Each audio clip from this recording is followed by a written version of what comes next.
रेलटेल है 3,300 share at the rate of 248। Okay. And मेरे पास Tata power है 800 share at the rate of 284। 284 Tata power, okay ठीक है। तो मुझे बताइए कि दोनों में आपको कितना रुकना होगा? या मेरे को 1 साल से 2 साल तक मेरे को रुकना का मेरे को कोई इशू नहीं है। I can wait for 1 and 2 years। 1 and 2 years। Gaurang, इतना समय दोनों को ही दिया जा सकता है ना? तो कविता, अमलेश जी ने मेरे ख्याल से दोनों ही जो पसंदगी करी है क्षेत्र के आधार पर, मैं क्षेत्र के ऊपर पहले तो टिप्पणी करता हूं।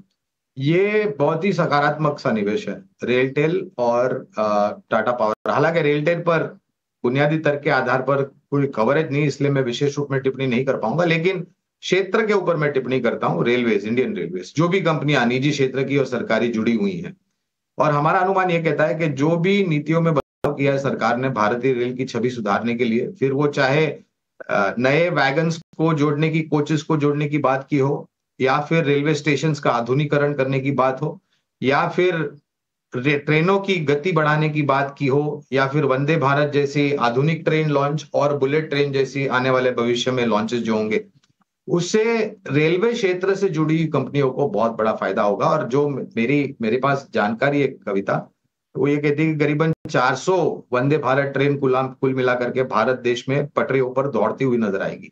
तो एक बहुत बड़ी अपॉर्चुनिटी है। तो रेलवे से जुड़ी हुई कोई भी सरकारी या फिर निजी क्षेत्र की कंपनी जो सक्षम और मजबूत है, और अगर आपका निवेश है, तो मेरे ख्याल से लंबी अवधि में बहुत ही सकारात्मक हो सकता है। अब आते हैं ऊर्जा क्षेत्र पर, यानी कि पावर जनरेशन, और उसके साथ दो और क्षेत्र कविता जोड़ना चाहूंगा, ऊर्जा वितरीकरण और ऊर्जा उपकरण, क्योंकि ये तीनों ही एक जोड़े दूसरे से बहुत करीब से जुड़े हुए।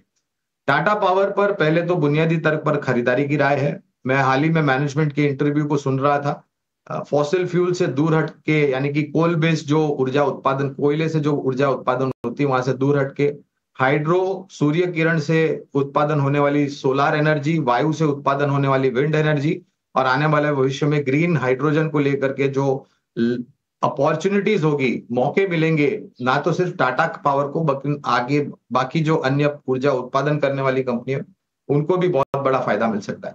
और हो सके तो इनको मैं ये राय दूंगा कि 1 या 2 साल से अगर ये और भी सीमा बढ़ाते हैं निवेश की, अगर इनको रुपए की जरूरत नहीं है, तो मेरे ख्याल से ये ज्यादा अनिवार्य होगा।